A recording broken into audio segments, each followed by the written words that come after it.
and in the generations to come, it all adds up, right? The priorities are different per generation. You know, for somebody who had a stable uh household, they had parents, you know, they had stable income, then they could worry about their own income, right, instead of their family's income.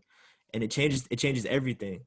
So that's super Yeah. sad to hear that. But I mean, and when you were in prison, how did the prison system treat you? What were your experiences like there? I mean, the prison system itself, the same things that's put in place as far as to get you there is the same type of, methodology that's implemented within the prison system. Like, for example, you know, years before I got there, they pulled all of the college, courses out of prison. So the higher echelon of education in prison is the GED. Then you could probably pick up a trade, what I'm saying? Or what's most prevalent is working on the compound grounds. So you're actually put in a position where you're supposed to maintain or the upkeep and maintenance of the very place that's housing you for 10, 20, 30 years, even life. So it's designed not for correction. Because if it was designed for correction, then education would be at the top.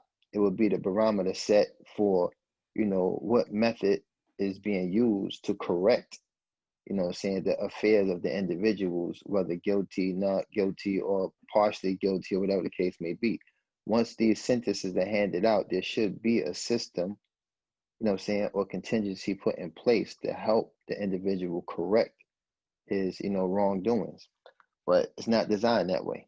It's designed to actually increase the recidivism rate by extracting all of the things that will enable a person to return to society with the tools and the ability to be not just relevant in society, but also be competitive in society and in the workforce.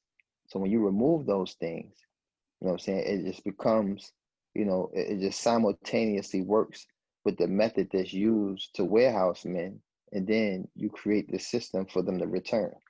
So ultimately, it starts to reflect the business, and it Yeah. doesn't reflect anything that has anything to do with corrections.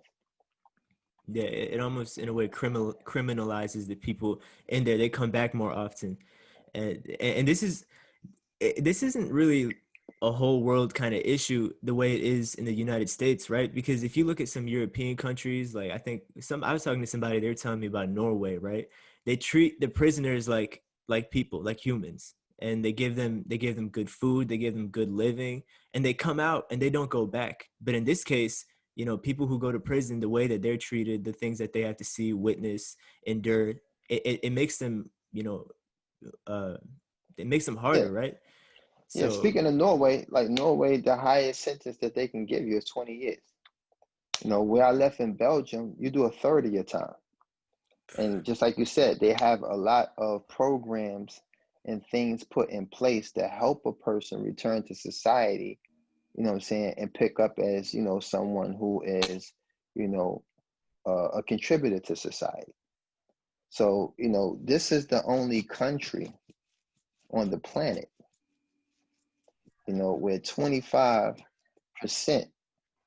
of its residents or, its inhabitants are incarcerated.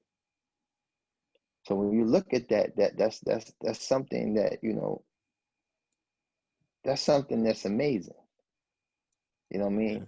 That a place that, deems itself the land of the free, this whole democracy thing and so on and so forth, all these liberties they're supposed to be put in place, but 25%, if not more, of citizens of the United States are incarcerated.